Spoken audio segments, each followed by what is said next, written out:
Berbicara tentang Fibonacci, kita berbicara tentang support resistance.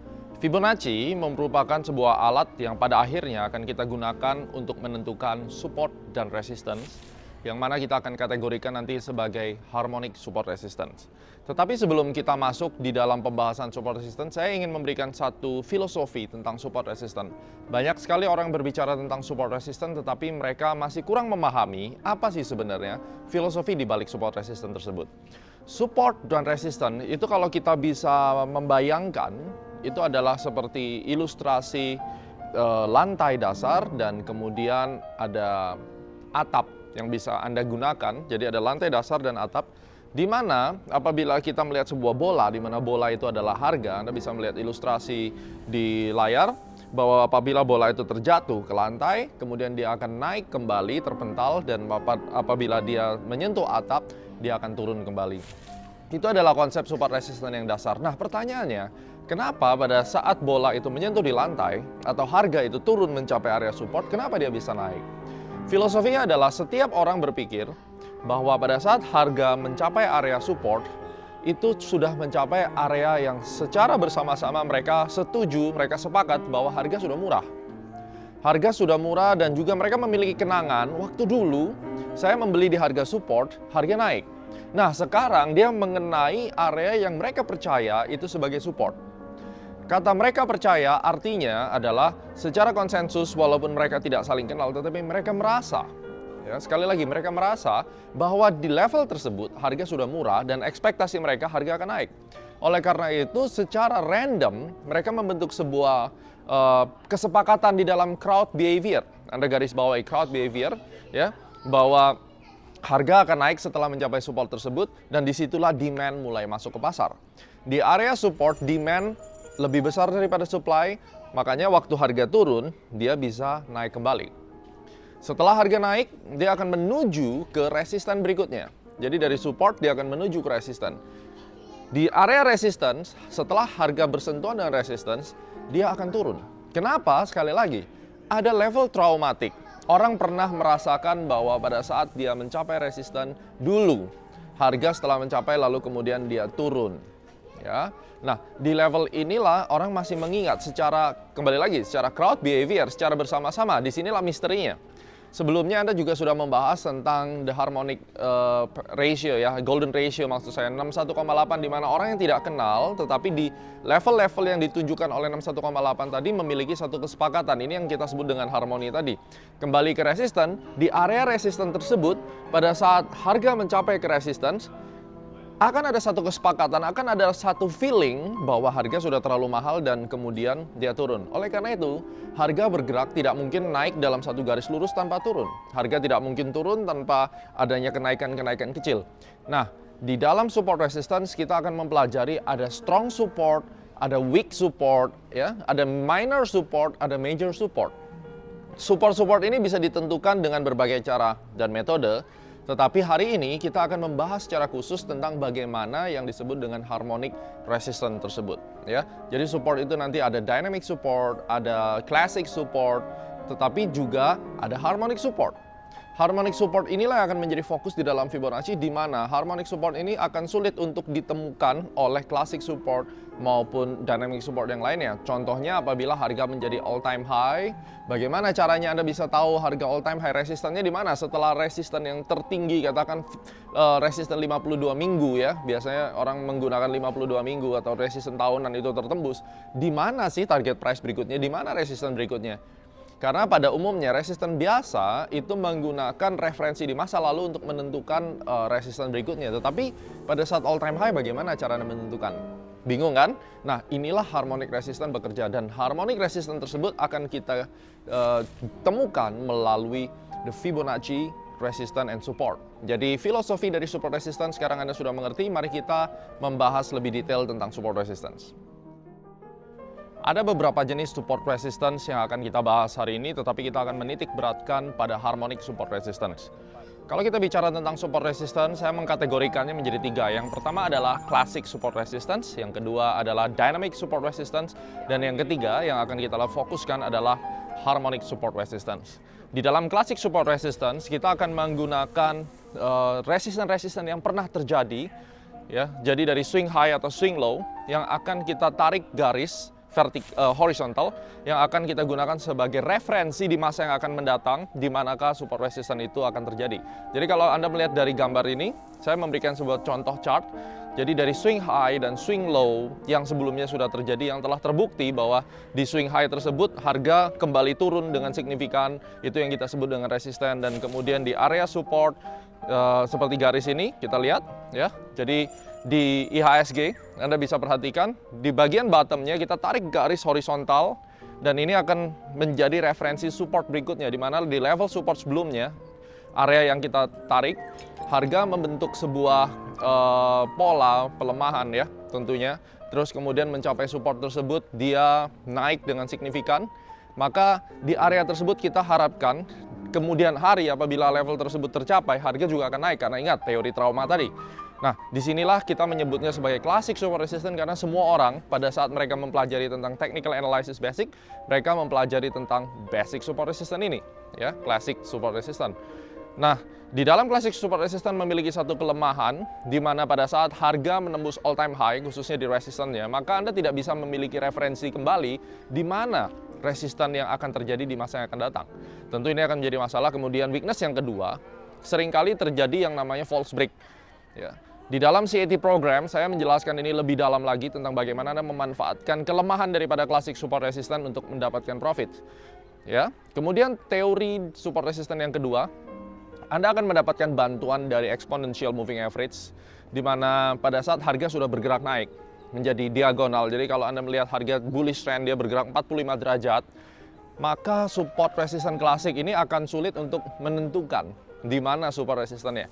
Lihat gambar di samping saya, Anda bisa perhatikan bahwa harga sudah naik 45 derajat. Apabila kita menentukan level support dengan menggunakan support klasik, maka Anda akan kesulitan untuk membeli di level support, karena mungkin level support yang kita tentukan dengan metode klasik itu tidak akan tercapai lagi. Nah, harga terus bergerak secara diagonal, ya. Bagaimana cara kita mengidentifikasi support-support berikutnya? Dalam hal ini adalah bullish. Maka yang Anda butuhkan adalah sebuah support yang bisa bergerak secara dynamic, bukan statis, karena kalau classic resistance itu hanya horizontal dan dia static di sana. Paling bagus digunakan pada saat sideways. Tetapi pada saat kita running the trend, yang Anda butuhkan adalah sebuah support resistance yang bergerak secara dinamis. Otomatis kita membutuhkan resistance atau support yang selalu bergerak mengikuti harga, dan kita akan menggunakan exponential moving average sebagai bantuan. Anda menggunakan exponential moving average dengan angka-angka atau rasio-rasio Fibonacci juga tentunya. Jadi ini exponential support resistance bisa kita combine dengan angka Fibonacci. Berapa saja angkanya? Kita tahu bahwa angka seperti 13, 21, 34, 55, 89 ini adalah angka-angka Fibonacci sebelum dia dibagi dan mendapatkan rasio. Maka kita akan menggunakan angka-angka ini untuk menjadi indikator dari moving average. Katakan Anda menggunakan exponential moving average 21 dan 34 seperti gambar ini. Nah, pada saat harga naik, dia akan mengikuti harga dari bawah. Dan pada saat Anda bisa melihat harga diikuti, pada saat harga membentuk koreksi atau secondary reactions, ya, atau yang kita sebut dengan kepala cangkul, dengan pattern XAB, maka poin B akan bersentuhan dengan area moving average-nya dan segera naik. Ini yang kita sebut dengan dynamic support resistance. Nah, bagaimana apabila kita ingin mendapatkan yang lebih detail, yang lebih precise untuk meng-capture top and bottom, maka Anda akan menggunakan the harmonic support resistance. Nah, sekarang kita akan membahas dengan detail apakah harmonic support resistance dan bagaimana sih itu terbentuk. Sebelumnya Anda sudah mempelajari tentang harmonic pattern basic, ya, basic pattern. Karena pada saat basic pattern ini digabung-gabungkan akan menjadi harmonic pattern. Maka kita bisa menyebutnya harmonic pattern basic sebelum dia benar-benar menjadi harmonic pattern. Apa saja patternnya? Ada 3 dasar, tentunya Anda masih ingat. Mari kita refresh sedikit. Yang pertama adalah XAB, di mana ini yang sering kita sebut sebagai dua pattern ya. Jadi ada satu primary dan ada secondary reaction atau yang kita sebut dengan Chanko atau the Who pattern. XAB, yang kedua adalah XAY yang kita sebut dengan reflection pattern. XAY ini mirip kebalikannya. Kalau Anda berikan satu cermin mungkin dia akan terlihat seperti XAY. Anda bisa lihat seperti ilustrasi di samping. Dan yang ketiga adalah ABCD, di mana AB panjang dari AB equal dengan CD, atau panjang AB lebih pendek daripada CD, atau panjang AB bisa lebih panjang daripada CD. Tetapi mereka adalah ABCD. Nah, 3 basic pattern ini yang akan menjadi satu inspirasi bagi Anda bagaimana sih cara mengukur daripada harmonic support resistance. Harmonic support resistance ini berfungsi untuk mengukur titik B, untuk mengukur titik Y, dan untuk mengukur titik D. Mari kita bahas pertama dari pola yang kita sebut dengan XAB ini. Pada saat harga dari X menuju ke A, seperti gambar di sini, pelan-pelan perlahan-lahan naik, lalu mulai terbentuk koreksi. Dari A mulai perlahan turun. Pertanyaan berikutnya, sampai di mana dia akan turun? Di dalam satu kenaikan dari primary trend, maka akan sangat sulit kalau Anda mencari support di area kenaikan atau di area kenaikan primary. Jadi seandainya Anda melihat garis ini, dia naik ke atas, ya, maka Anda akan kesulitan mencari resistan atau akhir dari penurunan titik B di dalam area kenaikan dari X ke A. Maka yang harus Anda lakukan adalah menggunakan the Fibonacci internal retracement. Internal retracement Fibonacci yang akan kita gunakan untuk mengukur di mana bottomnya.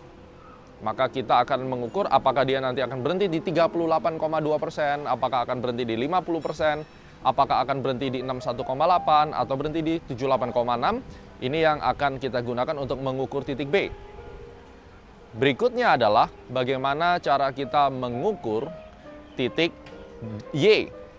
Titik Y merupakan pengembangan karena ini adalah X, A, dan Y. Nah, di dalam titik Y ini sama konsepnya dengan mengukur titik B, tetapi kalau Anda perhatikan bedanya dari dua pattern ini adalah Y melampaui A. Oleh karena itu kita akan menggunakan external retracement dan rasio-rasionya adalah 1618, 1272, 224 ya, dan 2618. Dan Anda bisa perhatikan ilustrasinya bagaimana cara kita mencari rasionya, bahwa rasio-rasio ini ada di bawah ya, ada di bawah daripada pergerakan X ke A. Sehingga pada saat harga turun melampaui titik X, Anda akan tahu di mana exactly dia akan berhenti. Apakah dia dalam kondisi bearish, apakah dari kondisi bullish. Sehingga di area ini akan menjadi titik profit taking atau target price. Dan yang terakhir, the harmonic ratio bercerita tentang bagaimana menentukan titik D. Seandainya harga sudah membentuk XAB dan kemudian sekarang dia melanjutkan kenaikannya atau melanjutkan penurunannya, seperti gambar di samping, dia membentuk 3 gerakan, maka berikutnya Anda mau tahu di mana titik D ini akan terbentuk, dan kita akan menggunakan beberapa rasio. 0,618, 100, 1272, 1618, dan 2618. Jadi, prinsipnya adalah kita harus memilih di rasio berapa saja dia akan kemungkinan terkena dan berbalik arah. Pertanyaannya, rasio yang berapa? Ini yang akan kita masukkan di dalam cluster. Jadi dari 3 metode tadi kita combine menjadi satu dan akan menjadi jawaban pertemuan daripada rasio-rasio tadi. Kita akan cari zona yang cukup sempit di dalamnya dan kita percaya pada saat harga menyentuh zona tersebut dia akan mengalami pembalikan arah, ya. Oke, itu adalah konsep dasarnya dan bagaimana kita mencari extreme top and bottom. Karena pada saat Anda sudah mencari area cluster atau area rasio tersebut, Anda bisa mencari titik pembalikan arah di harga yang paling optimal. Kita akan sama-sama melihatnya di grafik secara langsung.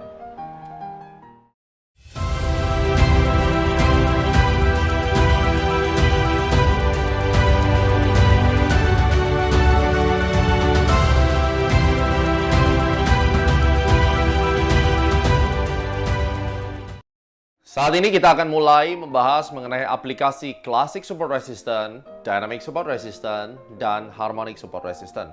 Tetapi sebelum kita masuk kepada Classic Support Resistance, saya akan memberikan tutorial kepada Anda bagaimana cara kita menentukan titik penting daripada sebuah pergerakan market sebagai referensi utama, referensi awal untuk perhitungan support dan resistance. Kita akan mengenal yang kita sebut dengan swing high dan swing low. Beberapa orang mengatakan ini adalah pivot high dan pivot low. Poinnya adalah saya membutuhkan sebuah titik referensi awal di mana pada saat referensi itu muncul, di sanalah yang namanya classic support dan resistance itu dimulai atau bisa mulai kita hitung. Mari kita perhatikan, ada sebuah candle yang ada di sini, urutan candle ya, dan Anda sedang melihat posisi candle yang membentuk swing high, ini adalah posisi candle yang membentuk swing low. Pada swing high, kita perhatikan bahwa ada candle satu di sini dan kemudian ada sebuah candle berikutnya yang naik, di mana puncak yang ada di sini lebih tinggi, puncak ada di sini lebih tinggi ya, ditembus, dan setelah itu diikuti dengan penurunan dari candle berikutnya yang menembus low yang ada di bawah sini. Jadi, swing high itu terdiri dari 3 buah candle, dan saat 3 buah candle ini, candle yang ini titik tertingginya ditembus, dilewati, dan kemudian candle berikutnya justru turun, menembus titik rendah yang ada di sini, sehingga membentuk seperti atap, ya. Maka poin tertinggi ini menjadi swing high, dan swing high tersebut bisa kita gunakan sebagai the resistance.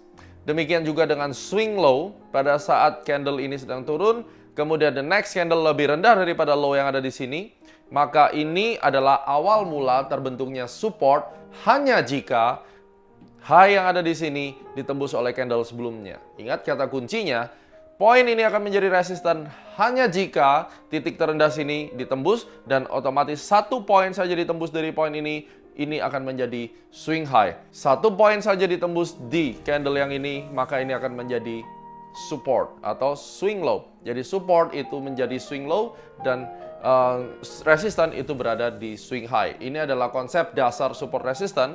Dan kemudian bagaimana apabila ada varian lain?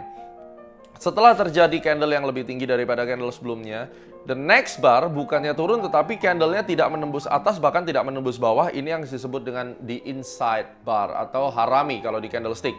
Nah, belum akan terjadi resisten, puncak ini belum terjadi swing high apabila poin yang ada di bawah sini, titik terendah daripada candle ini belum ditembus. Setelah muncul sebuah candle dan menembus low yang ada di bawah sini, maka dengan sah ini menjadi swing high dan sekaligus ini menjadi resisten. Bagaimana dengan swing low? Ini juga langsung menjadi swing low ketika poin yang paling tinggi ini ditembus, maka level di sini valid menjadi swing low, dan begitu juga dengan support. Ini akan menjadi support baru dari sebuah pergerakan harga. Nah, kemudian pada saat kita memperlihatkan pola yang sudah bergerak seperti ini, maka ini adalah swing high, ini adalah swing high, ini adalah swing high, dan ini adalah area resisten, dan di bawah ini adalah area support. Yang menarik di dalam area support resisten, resisten bisa menjadi support dan support bisa menjadi resisten. Dalam hal ini, pada saat kita melihat harga sudah menembus resisten, ini adalah resisten yang ditembus, maka poin ini akan menjadi support baru setelahnya. Ini adalah jenis support yang kedua, di mana bukan lagi support ini di bawah, tetapi support yang ada di sini akan menjadi area support karena dia adalah awalnya resisten dan kemudian setelah ditembus dia menjadi support baru. Apabila kita taruh sebuah garis di sini, maka setelah harga menembus resisten yang ada di sini, maka dia akan tertahan seharusnya oleh support yang awalnya adalah sebuah resisten tadi, ya.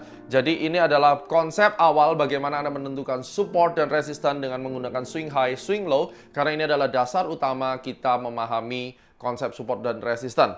Kita akan membahas lebih detail bagaimana menentukan jenis classic support resisten, ada yang kuat, ada yang lemah, dan bagaimana karakter atau kelemahan daripada support resisten klasik setelah ini. Bagaimana caranya kita menemukan classic support resistance pada chart? Saat ini kita sedang melihat sebuah chart USD Jepang Yen. Apapun chartnya, berapapun time frame-nya, semua bisa kita aplikasikan. Tetapi ingat, yang harus kita lihat adalah di mana swing high, di mana swing low-nya, dan di situ kita mengambil titik yang paling tinggi untuk menjadikan dia referensi utama untuk kita menghitung. Sebelum kita membahas tentang classic support resistance, yang akan kita bahas di classic support resistance adalah, yang pertama adalah jenis classic support resistance. Ada support resistance yang kuat, ada support resistance yang lemah. Apa yang dimaksud dengan strong support atau strong resistance? Strong support atau strong resistance apabila Anda menemukan sebuah titik resistance atau titik support yang mampu membalikan harga dengan secara luar biasa.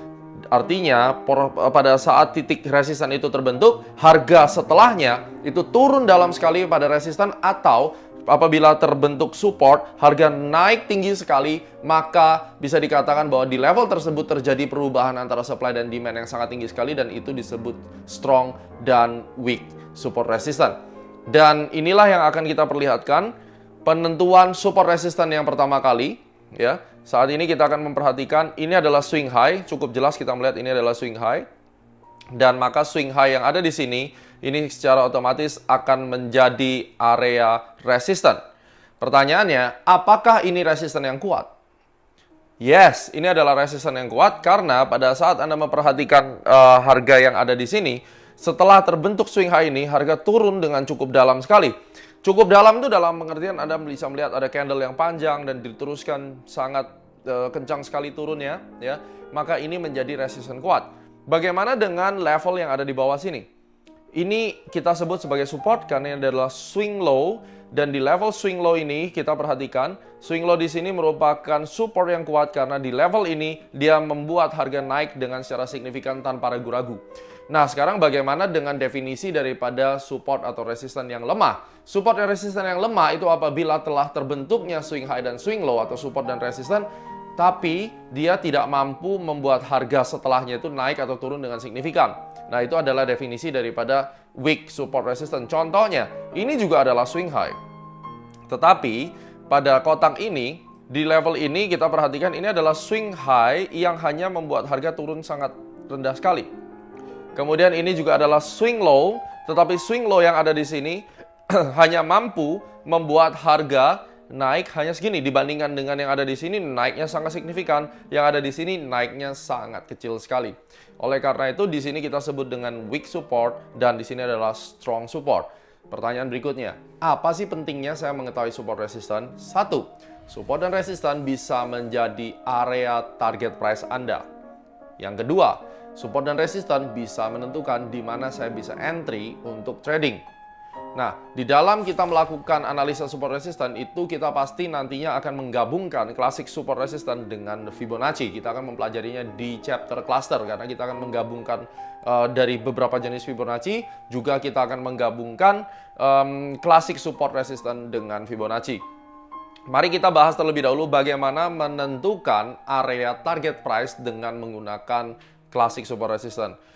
Pada saat kita ingin menjadikan classic support resistance sebagai target price, maka yang harus Anda lakukan pertama kali memastikan bahwa classic support resistance tersebut adalah classic support resistance yang kuat, bukan yang lemah. Karena di area classic support resistance yang kuat, disitulah harga akan disedot. Jadi misalnya, Anda bisa melihat bahwa ini adalah area resistance dan ini cukup kuat. Dan harga kemudian dari bawah akan naik ke atas, maka kalau ditanya kemana harga akan naik, secara dasar Anda akan menunjuk area resisten yang kuat di sini, Anda tarik ke kanan, ya. Di sini saya akan mengambil garis untuk harga yang paling tinggi, itu adalah 115,46, dan saya akan mengambil garis yang rendah untuk low yang ada di sini. Dan maka inilah akan menjadi area target profit berdasarkan resisten yang kuat. Kenapa saya membutuhkan garis bawah sebagai area referensi? Karena bisa jadi harga mencapai ke area ini, yang di area ini kita sebut sebagai zona resisten kuat. Kalau resisten kuat itu ada di puncak ini, maka ini adalah zona daripada resisten yang kuat. Dengan begitu, kita berharap harga akan terus naik karena ini akan berubah menjadi magnet yang akan menyedot harga dari bawah ke atas. Oleh karena itu, penting sekali untuk Anda mengetahui yang mana yang disebut dengan classic support atau resistance yang kuat. Karena mereka inilah yang akan digunakan untuk menyedot harga dari bawah naik ke atas, ya. Sedangkan kalau kita melihat support, ini juga sama. Pada saat harga turun, kita ingin tahu ini berhentinya sampai di mana, maka Anda akan melihat support-support sebelumnya yang bahkan mungkin Anda belum pernah tahu. Oleh karena itu, pada saat kita melihat chart, kita harus zoom out untuk menentukan apakah ada support sebelumnya. Sebagai contoh, Di sini ada sebuah support yang memang tidak terlalu kuat, tetapi kita bisa mengambil contoh. Ini adalah area support. Kalau kita tarik ke kanan, ya, kita ambil garis slow dan kita hubungkan di poin ini. Maka pada saat harga turun berikutnya, mendekati area berwarna hitam atau garis hitam ini, dan dia naik. Ini yang disebut dengan di mana area support ini adalah area untuk menentukan di mana harga yang akan dituju pada posisi harga setelahnya. Ya, dalam hal ini dia turun dan akan menuju ke garis hitam ini lalu naik lagi. Demikian juga pada saat dia naik, dia akan menyentuh area kotak ini karena ini merupakan resisten. Jadi sekarang Anda sudah tahu support resisten itu akan kita gunakan untuk menentukan target price. Karena all Fibonacci itu hanya dua fungsinya. Ingat, menentukan target price dan menentukan entry area. Di dalam support resisten klasik, Anda menemukan target price dan Anda juga akan menemukan area untuk entry. Ya, jadi kita sudah tahu ada support resisten yang kuat dan support resisten yang lemah. Setelah ini kita akan membahas tentang bagaimana karakter harga yang perlu Anda perhatikan dan apa kelemahannya support resisten klasik ini. Ya, jadi support resisten klasik ini memiliki kelemahan dan juga ada karakter yang Anda bisa perhatikan di support resisten klasik setelah ini. Setelah kita mengetahui bagaimana strong dan weak support resistance, saat ini kita akan membahas tentang kelemahan daripada support resistance klasik. Kelemahan yang pertama adalah Anda tidak akan mendapatkan satu kesempatan untuk melakukan pembelian tepat pada area support dan resistance. Walaupun itu mungkin dari 10 kali hanya akan ada satu kali kejadian di mana resistance dan resistance exactly the same level. Artinya, setiap kali Anda menghitung resisten dan resisten, maka yang akan Anda temui adalah salah satu daripada resisten tersebut, tentunya resisten yang ada di sebelah kanan Anda atau yang kemudian, ya, ini akan lebih tinggi atau lebih rendah. Jarang sekali Anda akan menemukan support resisten yang sama persis levelnya, pasti ada selisih. Oleh karena itu, salah satu kelemahan yang dihasilkan dari support resisten klasik ini adalah the false break. Artinya the false break adalah pada saat kita tahu di sini ada resisten dan kita gambar garis merah ke sini, kita tidak akan melakukan sell, katakan kita trading futures dan kita akan melakukan sell karena dia harga akan turun, misalnya dalam kondisi trend bearish, di tepat pada resisten di 14,950. Kenapa? Karena selalu akan dilewati atau tidak sampai kepada resisten yang ini mungkin kurang sedikit lalu turun. Oleh karena itu, aturan pertama adalah the false break. Yang saat ini Anda lihat adalah pada saat harga naik ke atas, kemudian harga menembus resisten dan kemudian turun ke bawah dalam waktu tidak lebih daripada 3 bar. Jadi setelah penembusan, Anda hitung 1, 2, ke 3 bar, dia turun dalam ke bawah. Ini yang kita sebut dengan the false break. Dan the false break ini kenapa kita harus bahas saat ini? Biasanya area false break itu bertemu dengan rasio-rasio Fibonacci. Mari kita perhatikan, di sini kita memperhatikan ada support. Ini kita tahu ya, ini ada support. Dan di support ini ada pelemahan harga yang seharusnya dia turun ke bawah, tetapi tersendat di satu level. Di level ini kemudian dia kembali naik ke atas, bahkan melampaui daripada support yang setelah dia tembus sebelumnya. Jadi sebelumnya dia sudah menembus support ini, ya, dia tembus ke bawah, lalu dia kembali naik ke atas setelah 3 bar, bukannya turun ke bawah. Yang harusnya dia turun ke bawah, tapi dalam waktu 3 bar dia kembali ke atas. Mari kita lihat level ini. Kalau kita ambil Fibonacci, yang mana nanti Anda akan belajar tentang harmonic support, kita tarik Fibonacci dari mulanya titik sini dan kita tarik ke atas. Yang Anda dapatkan adalah rasio 1272. Oleh karena itu, kenapa ada rasio 1272? Ini yang kita sebut dengan external retracement, karena 1272 ini merupakan area di mana false break itu biasa terjadi. Area false break terjadi di area 1272, pada saat harga terkena 1272 dia tidak turun tetapi langsung membentuk pembalikan arah dan meninggalkan level tersebut, itu yang kita sebut dengan false break, dan inilah external retracement yang akan kita bahas lebih lanjut di chapter selanjutnya. Tetapi pada saat ini Anda akan tahu secara exactly bahwa kenapa ada 1272. Fibonacci 1272 dimunculkan untuk mendeteksi the false break daripada klasik support atau resistance. Setelah kita mempelajari weakness, kita juga akan mengetahui tentang bagaimana cara menggunakan klasik support resistance ini untuk kita trading. Pada saat trend itu confirm, maka pergerakannya tidak bisa dibendung lagi, dia akan naik dengan signifikan atau dia akan turun dengan signifikan.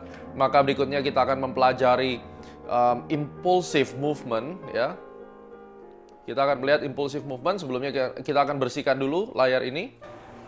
Impulsive movement yang akan kita bahas adalah menunjukkan kepada Anda bahwa saat classic support ditembus atau classic resistance ditembus, dia akan turun drastis sekali, dia akan lari dengan sangat kencang meninggalkan area yang baru ditembusnya. Mari kita lihat di sini ada level support yang bisa kita gunakan ini sebagai area referensi. Kemudian harga turun menembus level supportnya.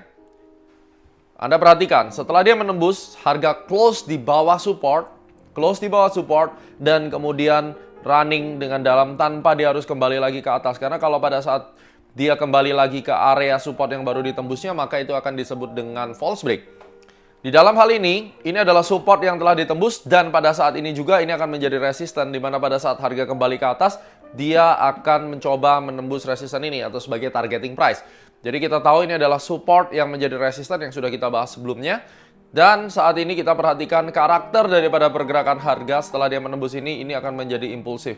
Kenapa kita perlu memperhatikan ini? Karena pada saat harga sudah menjadi impulsif, Anda akan bisa menghitung atau disitulah dimulainya Anda menghitung target price yang ada di bawah sini dengan menggunakan di external retracement. Saya akan memberikan contoh, kita tarik dimulai dari titik ini. Setelah dia menembus dan lari ke bawah, saya akan mencari titik 1618, 2618, 224, dan ini yang kita sebut dengan external retracement yang akan kita bahas di chapter selanjutnya. Jadi saat ini kita sudah tahu bagaimana classic support resistance dan kelemahannya apa, dan bagaimana cara kita menggunakannya. Ingat, false break itu kita antisipasi dan kita bisa masuk untuk counter trend, dan impulsif itu untuk menunjukkan pada Anda pada saat apa tren itu benar-benar sudah mature dan dia lari, dan di saat itulah kita akan mulai menghitung target price bawah. Jadi seperti ini, begitu dia turun, impulsif, dia confirm, baru kita hitung dengan Fibonacci. Pada saat dia terjadinya false break, maka di area false break itu kita akan menggunakan rasio 1.272 external retracement untuk menentukan false break yang terjadi. Setelah ini kita akan mempelajari the dynamic support resistance. Bagaimana dengan dynamic support resistance? Anda sudah mempelajari konsep daripada dynamic support resistance. Kita tahu pada saat harga masuk di dalam partisipasi. Kata kuncinya adalah pada saat harga masuk dalam partisipasi, bergerak 45 derajat up atau down, kita akan sangat kesulitan apabila kita harus menemukan di mana supportnya. Mari kita lihat gambar ini. Apabila harga naik seperti ini dan support itu ada di bawah, maka kalau Anda menunggu untuk membeli di support, harga tidak akan pernah turun dalam support yang ini. Dia akan terus naik, supportnya makin tinggi. Oleh karena itu Anda membutuhkan sebuah referensi yang dynamic, yang mengikuti pergerakan harga. Disitulah kita membutuhkan dynamic support resistance. Dynamic support resistance kita akan menggunakan exponential moving average. Dan berapa parameternya? Mari kita lihat di layar kanan ini, Anda sudah melihat angka-angka yang penting. Ada angka 8, 13, 21, 34, ya, kemudian 55, 89, dan seterusnya. Ini merupakan angka deret ukur Fibonacci. Yang akan kita ambil adalah 21 dan 34. Angka 21 dan 34, kenapa kita memilih itu? Karena itu merupakan angka yang paling mendekati the golden ratio pada saat kita menggabungkan secondary reaction dengan internal retracement 61,8 atau 50%, ya. Biasanya secondary reaction pada saat harga membentuk correction akan mencapai area moving average-nya, dan kemudian kurang lebih itu di area golden ratio 0,61850%, atau pada saat Anda memperhatikan di dalam participation maka dia akan berhenti di 38,2. Dengan kata lain, dynamic support resistance ini sangat diperlukan untuk menentukan entry point. Anda akan terbantu sekali dengan memiliki dynamic support resistance ini, terutama dengan rasio yang kita sudah gunakan 21 dan 34, Anda akan sangat terbantu untuk menemukan entry point. Mari kita perhatikan di dalam chart Euro USD, harga sudah membentuk continuation atau partisipasi, sudah melalui akumulasi, sudah lewat. Maka berikutnya, angka yang kita gunakan untuk moving average adalah 21 yang diwakili oleh garis merah dan 34 diwakili garis hijau. Mari kita perhatikan di sini, pada saat harga sudah naik dan dia membentuk sebuah correction, ya. Ini adalah X, ini adalah A, ini adalah B. Pada saat harga masuk di dalam area zona 21 dan 34, dengan secara langsung dia dipentalkan ke atas, kemudian dia turun kembali, dia naik lagi. Kebetulan yang ini dia masuk sampai 34 dan dia naik lagi. Ini adalah bagaimana caranya kita menentukan pada saat harga rally, saya harus masuk di mana. Kita menggunakan 21 dan 34 dan kita akan mencari XAB pada saat kita aplikasikan internal retracement seperti yang kita sudah pelajari di chapter sebelumnya. Mari kita lihat, kita aplikasikan Fibonacci internal retracement dan kita sambungkan Fibonacci tersebut, kita taruh di X di sini, kita tarik ke atas XAB, dan secara mengejutkan area moving average tersebut adalah area 38 dan 50. Jadi, apabila area moving average tersebut bertemu dengan moving average di situ, Anda bisa mempersiapkan diri untuk entry buy. Dan bagaimana kalau kita melihat ada area XAB yang lain, ya kita hapus terlebih dahulu di sini. Kita klik. Maka kita hitung lagi. Di sini ada X, dan di sini ada A, dan di sini ada B. Mari kita perhatikan. Nah, berhati-hatilah untuk menarik, karena pada saat Anda menarik garis seperti ini sangat selisih sedikit sekali, dan seharusnya yang Anda harus tarik adalah puncak yang paling tinggi. Oleh karena itu Anda harus mengulang kembali. Kita hilangkan semuanya, kita erase, dan kita ulangi. Jangan sampai salah di dalam mengeklik posisi swing high atau pivot high yang sudah kita pelajari. Kita klik di bawah dan kita pilih yang paling tinggi yang berwarna merah. Nah, Anda perhatikan, garis merah di dalam moving average ini bertemu dengan Fibonacci internal retracement 50, dan garis biru ada di 38,2. Ingat, partisipasi Anda tidak bisa memaksa harga untuk turun sampai 50%. Oleh karena itu, apabila moving average berada di area 50%, Anda boleh bersiap-siap untuk membeli kurang lebih di area 38,2. Dan ajaibnya, dalam setiap kali XAB, Anda akan lihat bahwa garis hijau ini akan berpotongan dengan 61,8. That's why kenapa kita menggunakan 21 dan 34, karena itu merupakan rasio yang mana pada saat kita mengkombinasikannya dengan internal retracement, itu akan menjadi the golden ratio, dan kemungkinan besar secondary reaction berhenti di sana dan melanjutkan tren yang sebelumnya. Mari kita perhatikan dalam kondisi bearish, apakah sama, dan kita akan mencoba di dalam cryptocurrency. Saat ini contohnya adalah Bitcoin. Setelah kita melihat bahwa harga berbalik arah ditandai dengan dead cross daripada moving average, kita biarkan dulu harga turun ke bawah, dan pada saat harga masuk kembali ke area exponential moving average yang sudah kita siapkan, harga akan turun lagi. Kita akan lihat, untuk mencari pendukungnya, kita akan menggunakan XAB, kita menggunakan Fibonacci, kita tarik dari atas ini, kita tarik ke bawah,